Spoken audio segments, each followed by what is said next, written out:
I want to go to the apex of how bad it got, because you were second in command of the neo-Nazi movement. Yeah, it ramped up really quickly. I mean, you know, when I joined at 14 years old, I had no inclination that I wanted to lead, a hate group.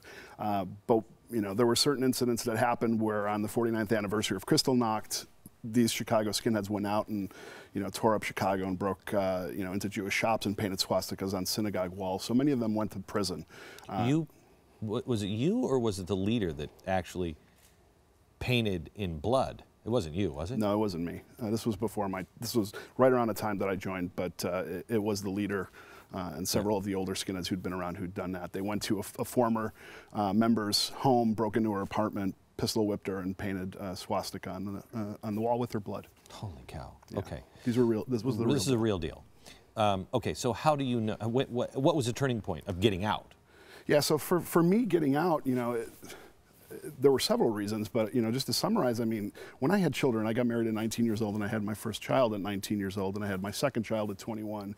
I had a hard time reconciling the hate that I had for the rest of the world and the love that I had for my family. Our mantra, our 14 words, our mission statement that we lived by was, we must secure the existence of our people and a future for white children. When I went to protect my children from the very same people that I was in bed with, I couldn't reconcile my hate anymore. So that was the first spark. I also opened a record store at the same time to sell this white power music that got me involved into the movement, because that's what these groups use, is they really prey on young people and find ways to reach them. And music was the best propaganda to reach white youth. So I started to meet all these people who I had no time for in the past. I started to meet Jewish people, and I started to meet gay people, and I started to meet Hispanics. And trying to be a good business person like my parents were, I opened myself up to them. And unwittingly, I became friendly with them.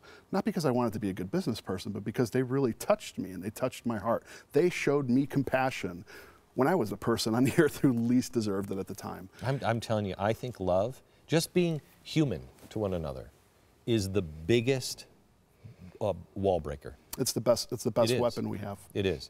Okay, so let me ask you a couple of tough questions here, because I've got a lot of Jewish employees, I have gay employees, I have all kinds, you name it. Sure. And they heard you were coming on. We did our homework on you, all good things.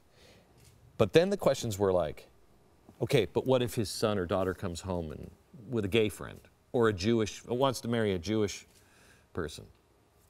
Are we talking about then or now? Now.